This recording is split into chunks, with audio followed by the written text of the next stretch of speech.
Olá pessoal, tudo bem? Vamos iniciar então mais uma aula a respeito das provas no processo civil, né?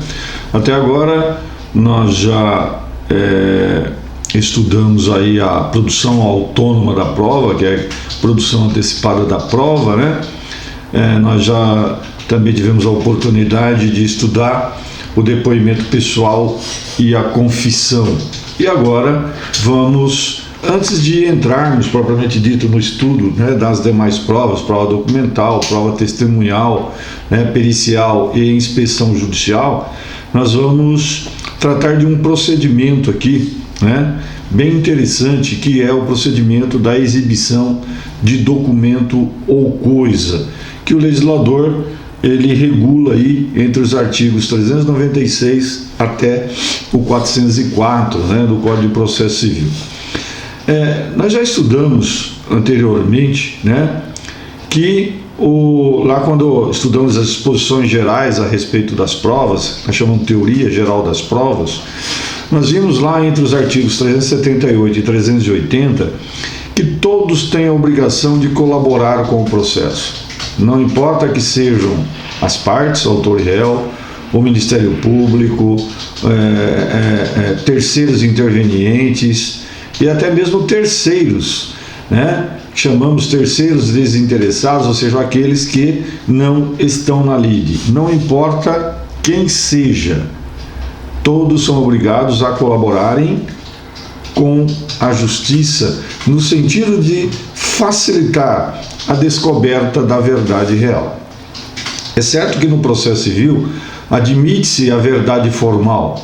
No processo penal já não se admite a verdade formal. Lá tem que sempre buscar-se a verdade real. Tanto é que quando a verdade real não aparece, o réu ele será absolvido, né, por insuficiência de provas. Então, lá no processo penal, se houver a mínima dúvida com relação à autoria ou à materialidade do delito, o réu será absolvido. No processo civil não funciona dessa forma. Por quê? No processo civil, o juiz ele tem que julgar o feito de qualquer maneira, tá? O juiz não pode chegar em determinado momento e falar: não vou julgar porque não tem provas produzidas, a coisa está muito obscura, as partes não produziram as provas na forma com que elas deveriam ter sido produzidas. Nada disso, o juiz tem que julgar, e para isso ele tem que se valer da lei, ele tem que se valer, no caso de existir necessidade da analogia, dos princípios gerais do direito, dos costumes, ou seja, o juiz tem que integrar a norma para dar a solução na forma com que for exigida. Então, se todos são obrigados a colaborar com o processo, tá, para que a verdade real, né, ela possa ser conseguida, mesmo que no processo civil admita-se a formal, mas sempre se procura a real. Se porventura uma das partes ou terceiros estão na posse de documento ou de uma coisa, serão obrigados, se assim for necessário, a apresentá-los em juízo, né, para que delas possam ser extraídas conclusões, possa ser feita perícia, possam ser feitas análises e assim por diante. E quando o legislador fala em documento, né? Documento, nós já aprendemos que é toda coisa capaz de representar um fato, né? E aí o documento, ele pode ser expresso em papel, né, através de palavras expressas em papel, né? Pode ser em meios digitais, filmes, áudios, pinturas, desenhos, como já vimos. O documento ele pode se apresentar das mais variadas formas. Genericamente, o documento é o quê? Uma coisa que pode representar um fato, não importa se seja um papel, se seja uma mídia, um desenho, uma pintura, representou um fato, fixou esse fato no tempo, é documento. Então, qualquer documento, né, que for necessário ao processo, se a parte contrária estiver na posse ou terceiro, serão obrigados a apresentá-los, né? Coisa, quando o legislador fala em coisa aqui, coisa que devemos considerar bens móveis, semoventes, né? Qualquer meio de prova que não represente um documento, né? Afora os bens imóveis, né? Ou bens móveis de difícil remoção.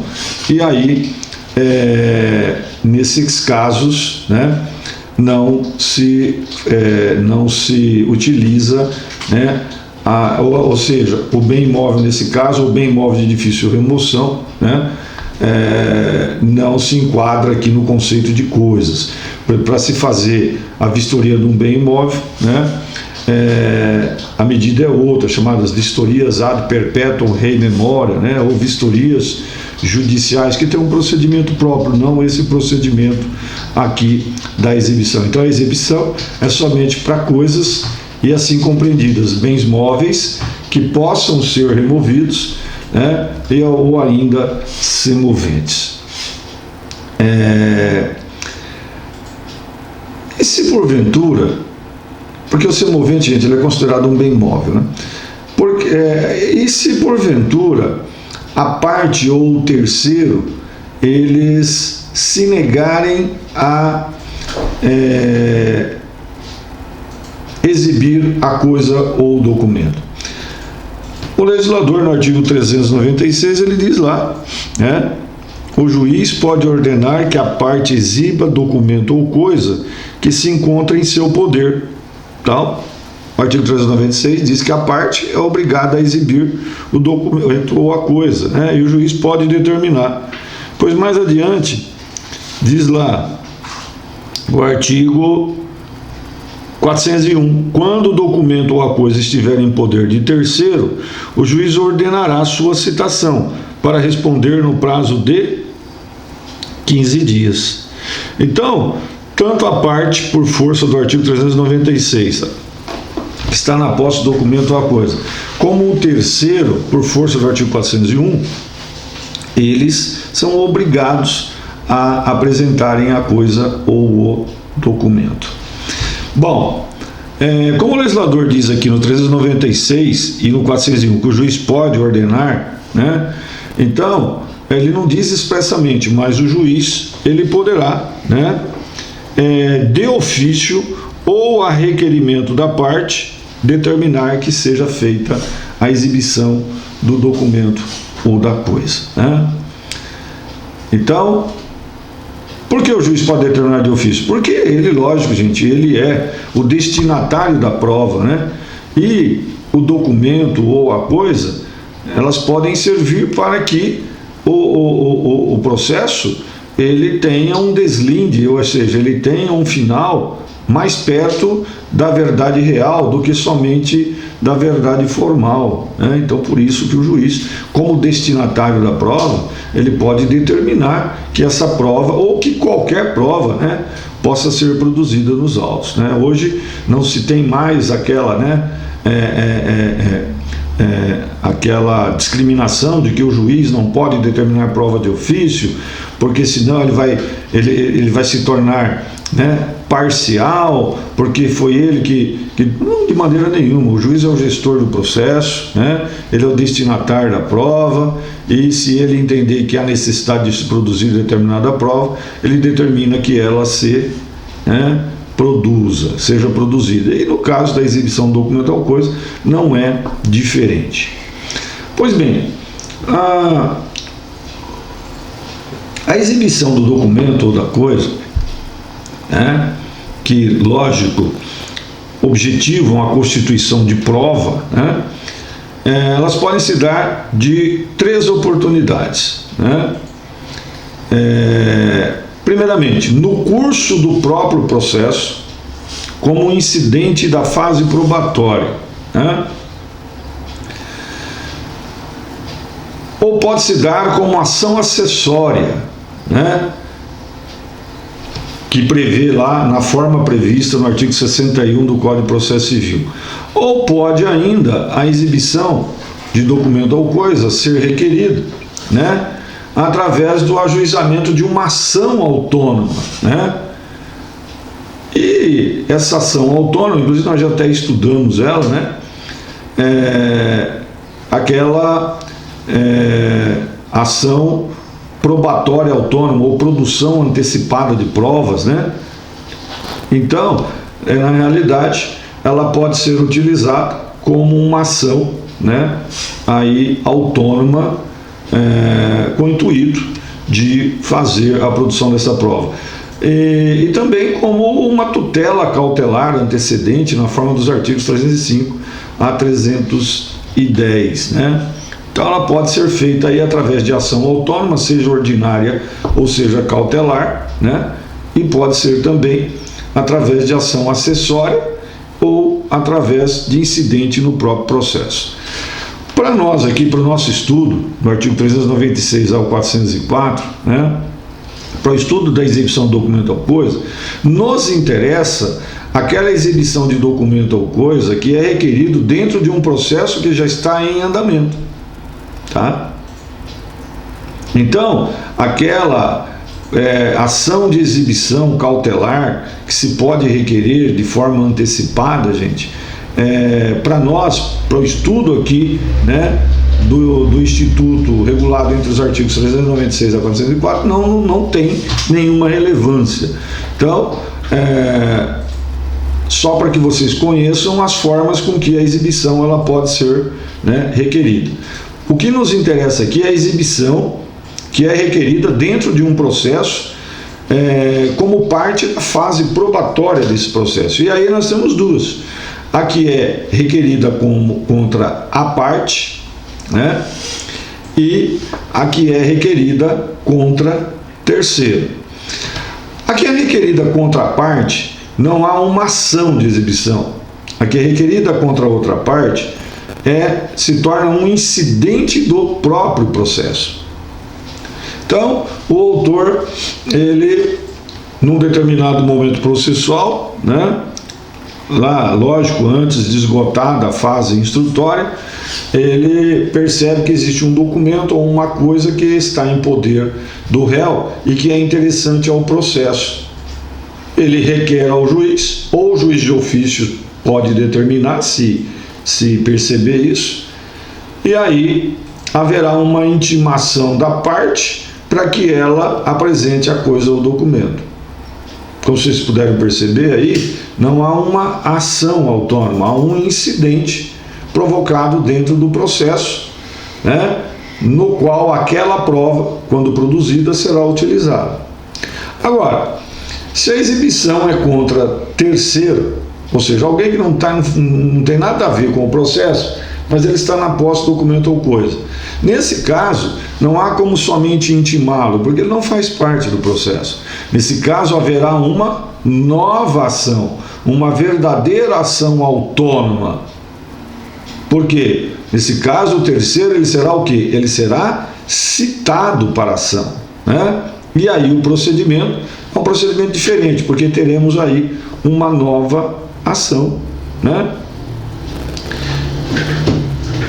Então, a exibição contra terceiro, ela é uma ação nova, que será distribuída por dependência à ação na qual está se requerendo a exibição.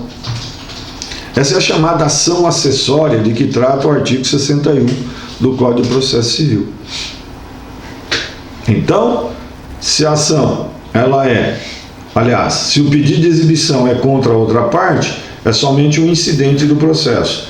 Se é pedido contra terceiro, instaura-se uma nova relação processual, tá? Em autos próprios, que serão processados por dependência ao processo principal. Como eu digo, por dependência, no mesmo juízo, né, aí do processo principal.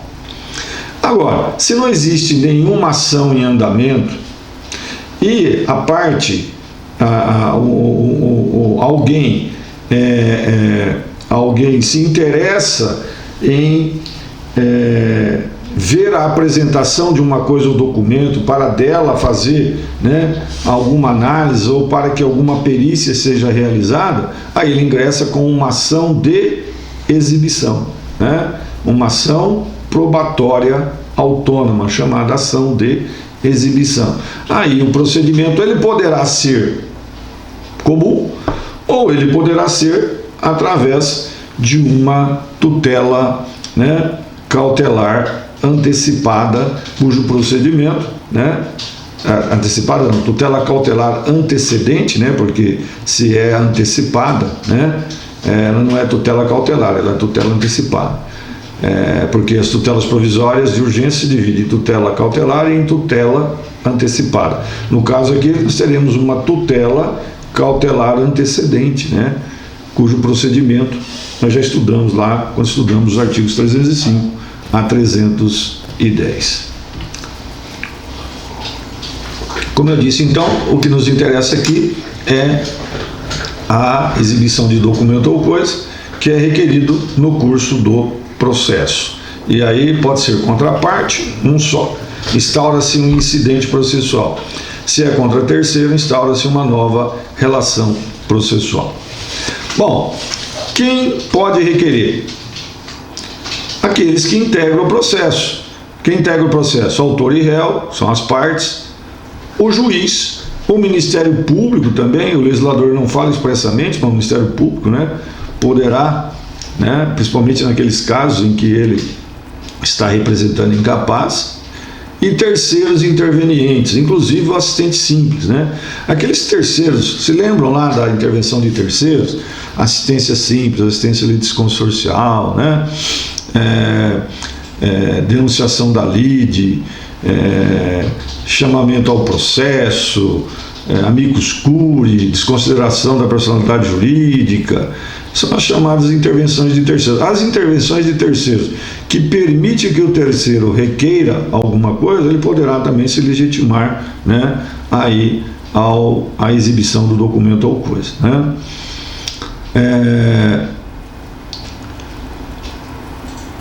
E quem figurará no polo passivo, né, da exibição? Bom, se a exibição for contra a outra parte, então quem será parte passiva será a parte que requerida. E se for contra terceiro, lógico, o terceiro que estiver na detenção, né, do documento ou da coisa. Feitas essas considerações, vamos ver lá o CPC. O artigo 396, já citado, diz lá: o juiz pode ordenar que a parte exiba documento ou coisa que se encontre em seu poder. Então é uma obrigação, né, da parte, né, fazer, né, a exibição do documento ou coisa. E é justamente nesse primeiro momento que vamos falar do procedimento da exibição contra a parte, né, que o legislador regula entre os artigos 396 até o artigo 400 do CPC. Então, do 396 ao 400, nós vamos estudar aí a exibição, né, o pedido de exibição de documento ou coisa feito contra a outra parte. E depois, entre o artigo 401, né, e 403, estudaremos aí, né, a exibição requerida contra terceiro. Pois bem, quando vai ser feito o pedido de exibição contra a parte, não há uma petição inicial, tá?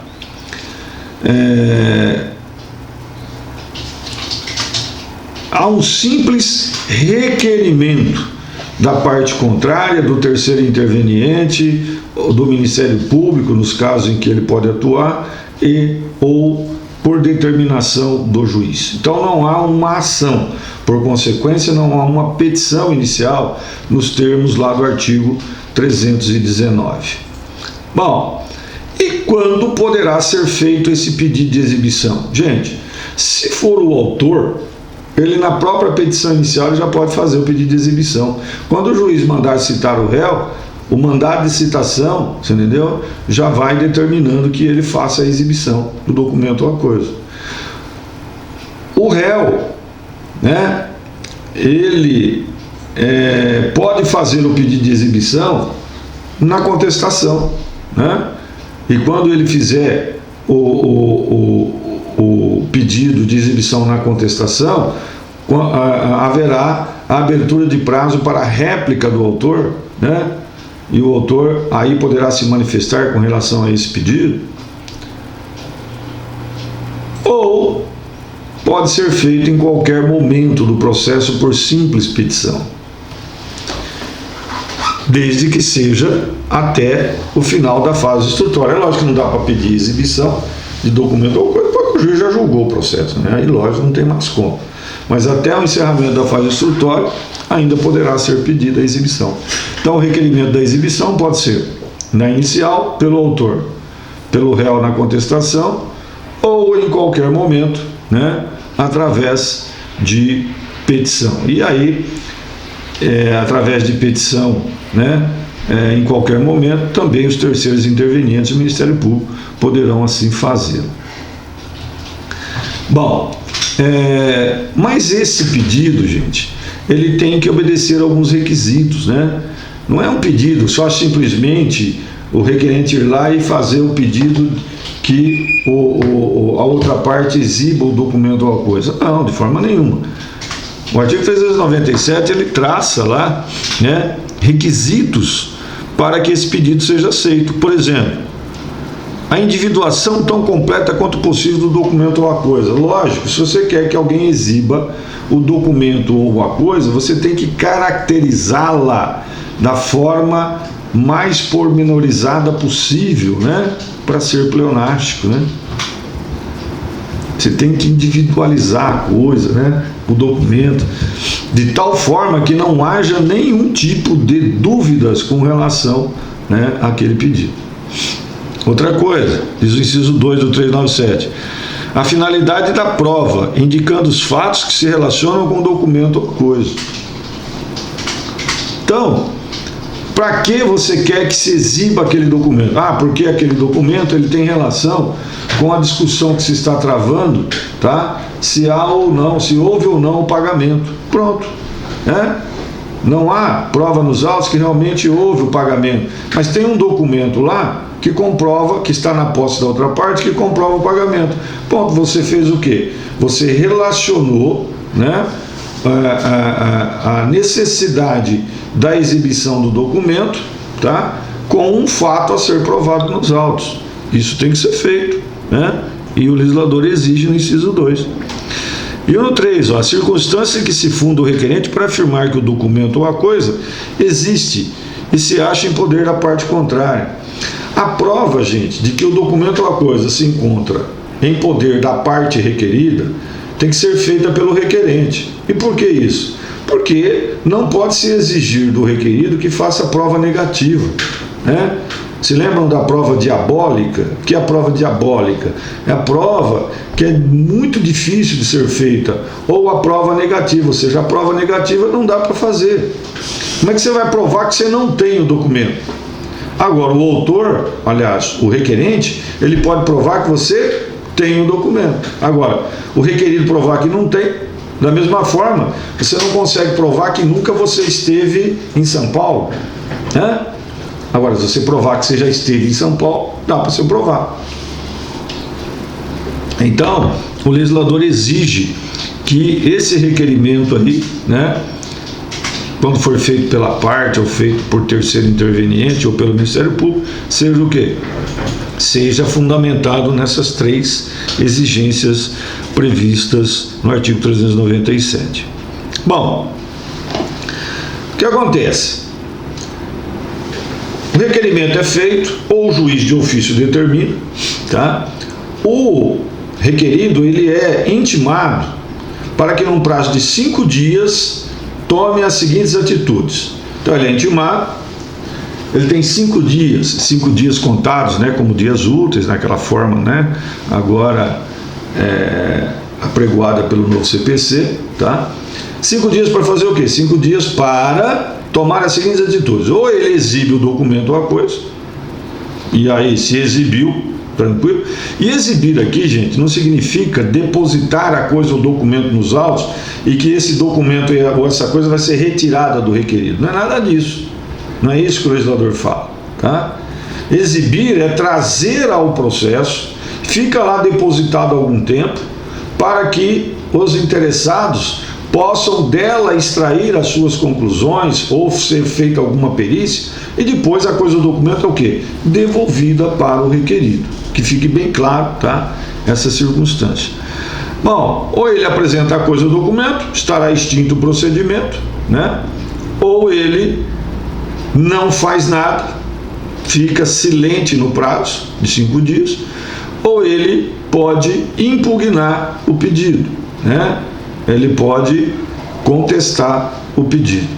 E o que ele poderá alegar na contestação? Pode alegar, por exemplo, que a coisa ou o documento não estão descritas. O documento que se pede aí não está bem qualificado. Ou a coisa que se pede aí, ela não está bem caracterizada. Aí não dá para identificar ao certo o que deve ser apresentado. Ou pode alegar, por exemplo, que há falta de relação jurídica. Não existe uma relação jurídica, né, entre o requerente e o requerido que imponha, né, a apresentação daquela coisa ou documento. Ou seja, pode ser alegado aí na contestação qualquer tipo, né, de matéria que poderia ser alegada no processo de conhecimento. Diz lá o 398, o requerido dará sua resposta nos 5 dias subsequentes à sua intimação. Parágrafo único. Se o requerido afirmar que não possui o documento ou a coisa, o juiz permitirá que o requerente prove por qualquer meio que a declaração não corresponde à verdade. Então, ele pode fazer o seguinte: ele pode apresentar a coisa ou documento quando ele é, né, intimado, ele pode ficar quieto, ou ele pode oferecer resposta, impugnar, contestar, ou ele pode simplesmente dizer: não tenho a coisa ou documento, né? Na impugnação, ele pode alegar na contestação, ele pode alegar qualquer matéria que ele poderia alegar no processo de conhecimento e ainda dizer: não estou com a coisa ou documento, não possuo a coisa ou documento. E se assim ocorrer, a prova caberá a quem? A prova caberá ao requerente, conforme eu disse. Não pode ser exigido do requerido que produza prova negativa. Conforme eu estava dizendo, né, não se pode exigir do requerido que produza prova negativa, né? Por isso que a prova de que o documento ou a coisa existe ou está na posse do requerido tem que ser feita pelo requerente, né? Isso está claro aí no artigo, né, 398. E como ele poderá fazer prova? O legislador diz que ele poderá fazer prova, né, por qualquer meio, lógico, qualquer meio, né, moralmente legítimo, ele pode requerer.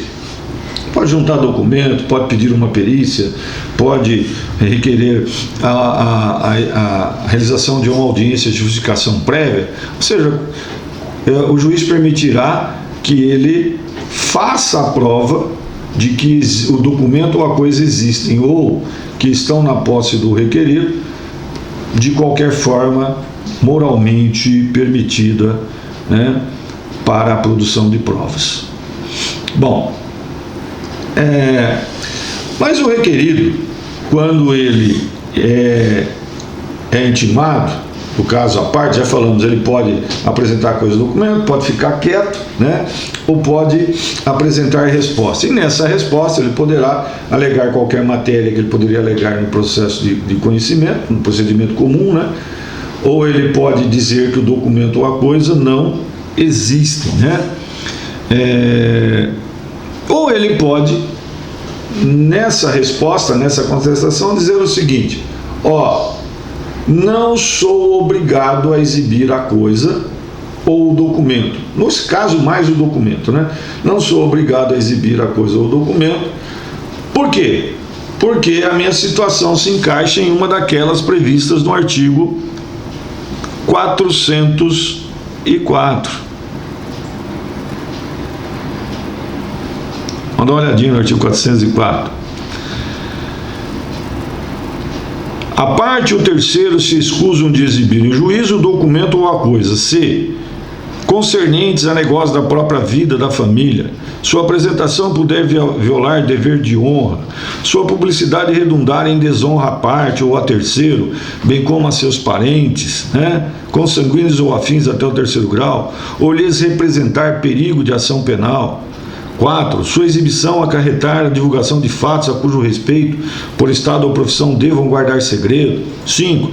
Subsistirem, outros motivos graves que, segundo o prudente arbítrio do juiz, justifique a recusa da exibição, ou houver disposição legal que justifique a recusa da exibição, ou seja, se a situação do credor, aliás, do requerido, se enquadrar em uma dessas situações, ele pode, lá na sua resposta, dizer: olha, não vou exibir a coisa do documento porque aconteceu uma das situações do artigo 404. E aí ele vai relatar uma dessas situações aqui. O juiz, lógico, ele vai avaliar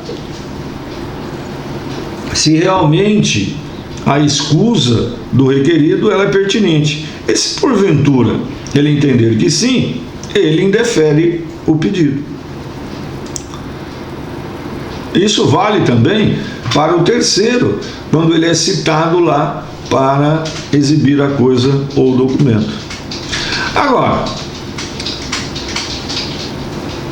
o juiz não admitirá recusa, mesmo que a situação se encaixe em uma dessas do 404, no caso do artigo 399.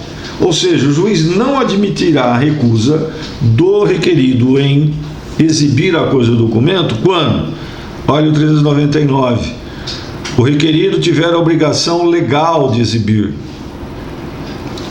Quando é que ele tem obrigação legal de exibir?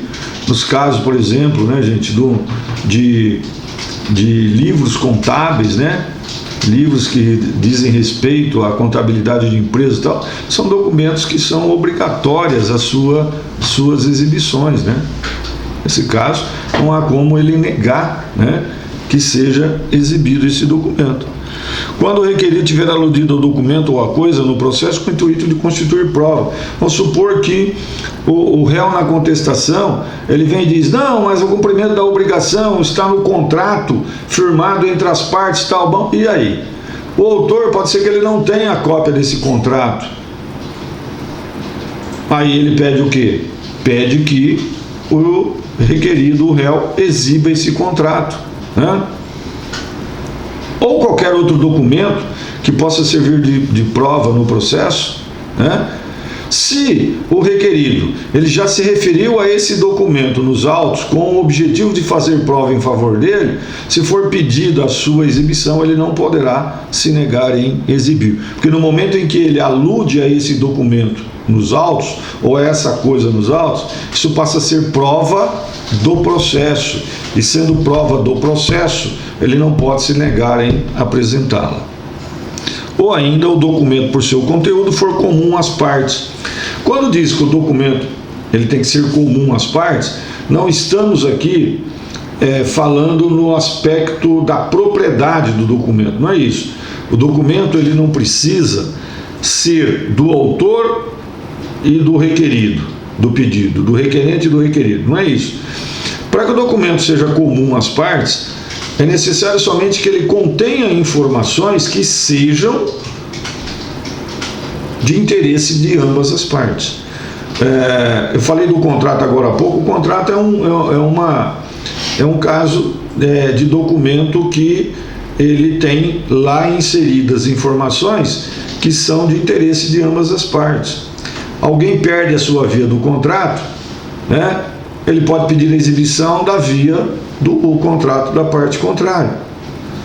Aquela via daquele contrato que está com o requerido é dele particularmente, não é do requerente, mas contém informações que são de interesse de ambas as partes. E é isso que o legislador ele determina. E tanto esses casos em que o juiz não admitirá a recusa, que estão no artigo 399, quanto os do 404, que o juiz admitirá a recusa naqueles casos, valem tanto para a exibição requerida contra a parte, como para a exibição requerida contra terceiro. Até aí? Bom, gente, qual é o procedimento? Bom, a parte requer a intimação do requerido, ou o juiz de ofício determina a intimação do requerido, ou o terceiro interveniente, né, requer a intimação do requerido, para que ele apresente o documento ou a coisa. Ele é intimado, tem prazo de 5 dias para fazer o quê? Para exibir a coisa ou documento, caso em que o procedimento se extinga. Ou ele pode ficar quieto, e no caso dele ficar quieto, ele não falar nada no prazo de 5 dias, isso equivale à revelia, né, que nós já ouvimos, né, tanto falar. O que é a revelia? É o ato de não, né, contestar o pedido feito pelo autor. Isso é revelia. E aqui o ato dele não contestar também o requerimento feito pela parte, haverá mais ou menos o mesmo, ou seja, provocará mais ou menos o mesmo efeito que provoca lá, né, na revelia do procedimento comum. Lá nós vimos que, ocorrendo a revelia, tem 2 efeitos principais, fundamentais. O primeiro, que é o mais importante deles, é que o juiz poderá, não diz deverá, poderá julgar como verdadeiros os fatos alegados pelo autor. E o outro é o réu não será intimado, né, para os atos e termos do processo, a não ser que ele tenha já advogado constituído nos autos. Aqui é a mesma coisa. Se ele não fala nada, se ele não diz nada, ele fica, né, à revelia, o que acontece? A pena aqui é uma pena processual, que diz o seguinte: se porventura o requerido ele não contestar, o juiz poderá presumir como verdadeiro o fato que o requerente está querendo provar com a exibição do documento ou a coisa. Como vocês podem perceber, é equivalente à revelia lá do procedimento, né, que nós estudamos quando estudamos lá a contestação.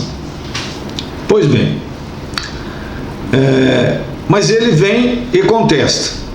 Se a sua contestação, a sua resposta não for acolhida pelo juiz, igualmente haverá o quê? A aplicação dessa penalidade processual. O juiz poderá considerar como verdadeiro o fato que o requerente queria provar. Na realidade, gente, essa penalidade processual, ela não é automática. O juiz pode ser que, mesmo não havendo a resposta ao pedido de exibição, ele veja nos autos algumas circunstâncias que deponham contra o próprio interesse do requerente. E aí ele não, né, considerará como verdadeiro o fato, mas, na realidade, a regra é o que consta no artigo 400. Olha lá. Ao decidir o pedido, o juiz admitirá como verdadeiros os fatos que, por meio de documento ou da coisa, a parte pretendia provar, se o requerido não efetuar a exibição, nem fizer nenhuma declaração no prazo do 398, que é aquele prazo de 5 dias. A recusa for havida por ilegítima. Bom, ele impugna, ele vai oferecer a resposta, vai dizer que não tem o dever de exibir, ou ele diz que não exibe porque não tem... porque o caso dele está dentre aqueles do 404, ou porque existe alguma outra circunstância, né, que lhe permita não exibir a coisa do documento. Ou seja, o juiz ele não acolhe, né, a resposta do réu, do requerido. E aí, nesse caso, né, também o juiz poderá considerar como verdadeiro o fato alegado pelo autor.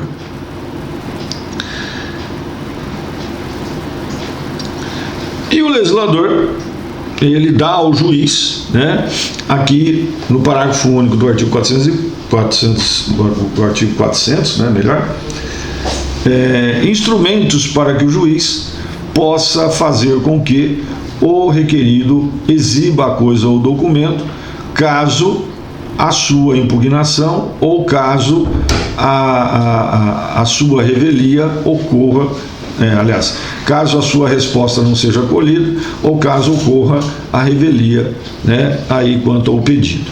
Então, dizendo que o juiz pode adotar medidas indutivas, coercitivas, mandamentais ou subrogatórias, né, para que o documento seja exibido.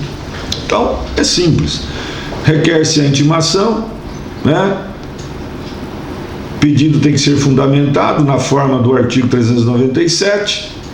E aí, a outra parte, o requerido, é intimado, tem prazo de 5 dias. Se ele apresenta a coisa, o documento encerra o procedimento. Se ele não fala nada ou a sua resposta não é acolhida, o juiz o quê? Poderá admitir como verdadeiro o fato, né, que o requerente queria provar com a exibição da coisa ou do documento.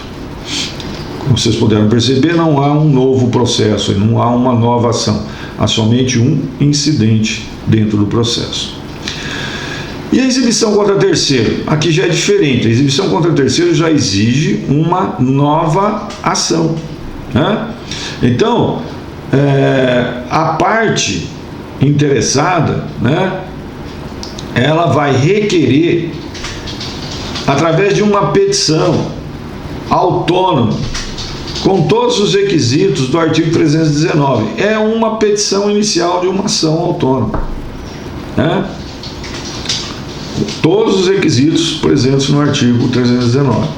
O juiz despacha a petição inicial, verificando que ela está conforme, expede mandado de citação. Agora não é intimação do terceiro, como era intimado à parte para exibir. O terceiro, ele é citado, porque haverá uma nova relação processual. Como eu já adiantei, haverá um novo processo que tramitará por dependência ao processo principal. Ele é citado, tem prazo de 15 dias, na forma do artigo 401, né, para que possa responder.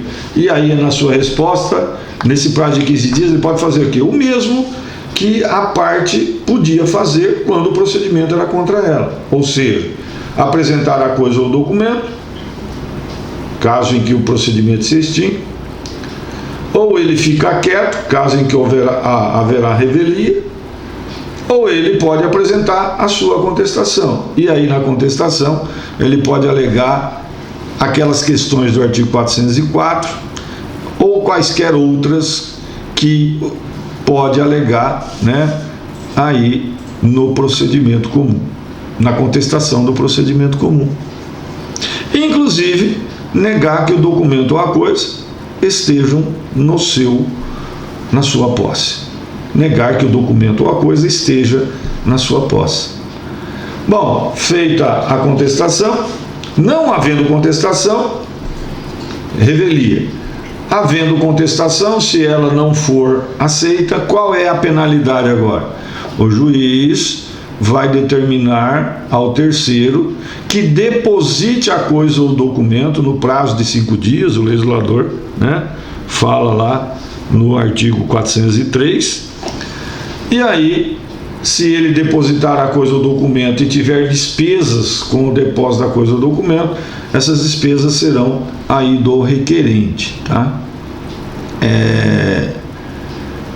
Agora, se ele não cumpre a determinação do juiz para que exiba a coisa ou documento no final aí, né, do procedimento, a penalidade não será a mesma penalidade aplicada ao requerido quando ele é parte no processo. Porque lá a penalidade aplicada contra a parte requerida é de ser considerada como verdadeira ou verdadeiro o fato que o requerente queria provar com a exibição da coisa do documento. Aqui, quanto ao terceiro, a penalidade é outra. Se o juiz por sentença, determinou que ele tem que exibir a coisa do documento, ele não exibe, bom, sem prejuízo do juiz poder, né, aplicar, expedir mandado de busca e apreensão, né, da coisa ou documento, o juiz ainda poderá determinar, né, que se expeça requisição de abertura de inquérito policial, né, para apurar eventual crime de desobediência. Então, a penalidade contra o terceiro que não exibe a coisa ou documento, ela é diferente. Ou seja, terá a busca e apreensão do bem decretado, ou ainda, né, e ainda sem prejuízo de ser processado pelo crime de desobediência. É o que diz o 403. Ó. Se o terceiro, sem justo motivo, se recusar a efetuar a exibição, o juiz ordenar-lhe-á que proceda ao respectivo depósito em cartório ou em outro lugar designado, no prazo de 5 dias, impondo ao requerente que o ressarça pelas despesas que tiver. Parágrafo único. Se o terceiro descumprir a ordem, o juiz pedirá mandado de apreensão, requisitando, se necessário, força policial, sem prejuízo da responsabilidade por crime de desobediência, pagamento de multa e outras medidas indutivas, coercitivas, mandamentais ou subrogatórias necessárias para assegurar a efetivação da decisão. Então, como é um processo autônomo, né, o juiz expedirá mandado de busca e apreensão ou qualquer outra medida. E essa decisão do juiz é uma decisão, olha que interessante, é um processo autônomo, tá? Se é um processo autônomo, a decisão do juiz, a que se reporta o artigo 400, é uma decisão, é uma sentença, né? Se é um processo autônomo, a decisão que resolve a questão como um todo é sentença, não é decisão interlocutória. Mas mesmo assim, existe uma discussão na doutrina se o recurso contra essa decisão seria apelação ou seria agravo de instrumento. Existem doutrinadores de peso, tá, no direito processual civil, que entendem que é sentença e por isso cabe apelação. É o caso da Teresa, né, Arruda Alvim Vanbier, né? No caso do Humberto Teodoro Júnior, ele entende que, mesmo sendo uma decisão que põe fim, que resolve a questão de mérito, ela continua sendo decisão interlocutória. E por que ele diz isso? Porque lá o artigo 1015, inciso 6, quando trata dos casos, né, aliás, porque lá no artigo 1015, quando trata das decisões interlocutórias que cabe agravo de instrumento, no inciso 6 fala da decisão que versa sobre a exibição de documento ou coisa. Só dá uma olhadinha no 1015, vamos lá no 1015, ó. 1015. Cabe agravo de instrumento contra as decisões interlocutórias que versarem sobre. Bom, inciso 6. Versarem sobre exibição ou posse de documento ou coisa. Então, existe um racha na doutrina quanto ao tipo de recurso aí, né, utilizado contra essa decisão. No meu modesto entendimento, sigo aqui Humberto Teodoro Júnior. Por quê? Porque o legislador não fala em sentença, ele fala em decisão. E o artigo 1015, inciso 6, ele é taxativo para dizer que cabe agravo de instrumento contra a decisão que versar, né, sobre a exibição, né, ou posse de documento ou coisa. Perfeito? Bom, gente, e se tratando de processo autônomo, lógico, no caso da exibição contra terceiro, nós temos custas processuais, nós temos honorários de sucumbência, né?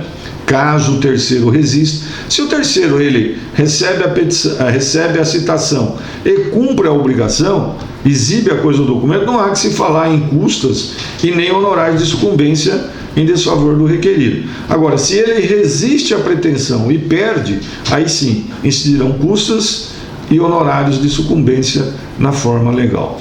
No caso da exibição contra a parte, que é um mero incidente, não haverá custas nem honorários de sucumbência. Agora, a exibição contra o terceiro pode ser determinada de ofício pelo juiz também. Quando é o juiz que de ofício determina a exibição contra terceiro, aí não teremos um processo autônomo, tá? O procedimento é o mesmo procedimento incidental da exibição contra a parte. Então, que fique bem gravado, quando a exibição é contra terceiro, se for a parte ou terceiro interveniente ou o Ministério Público que requer, haverá um novo processo. Se é o juiz que determina de ofício, não haverá novo processo. Haverá um mero incidente, assim como ocorre quando a exibição é dirigida contra a parte contrária. Pois bem, gente, em suma, era isso que nós tínhamos para falar aí da exibição do documento ou coisa. Sempre lembrando para que vocês procurem uma doutrina, não precisa ser propriamente Humberto Teodoro Júnior, volume 1, pode ser qualquer doutrina, desde que esteja atualizada, e doutrina atualizada no processo civil tem que ser no mínimo de março de 2016 para cá. Tá? E também pegue o CPC, pesquise em jurisprudência, e me coloco à disposição aqui em qualquer momento para que possamos sanar eventuais dúvidas. Mais uma vez peço que se inscrevam aí no canal, aqueles que não se inscreveram ainda, recomendem para amigos, familiares, que tenham interesse no assunto, e até mesmo compartilhem esse vídeo com aqueles que vocês acharem que são interessados. Um beijo a todos e voltamos na próxima aula.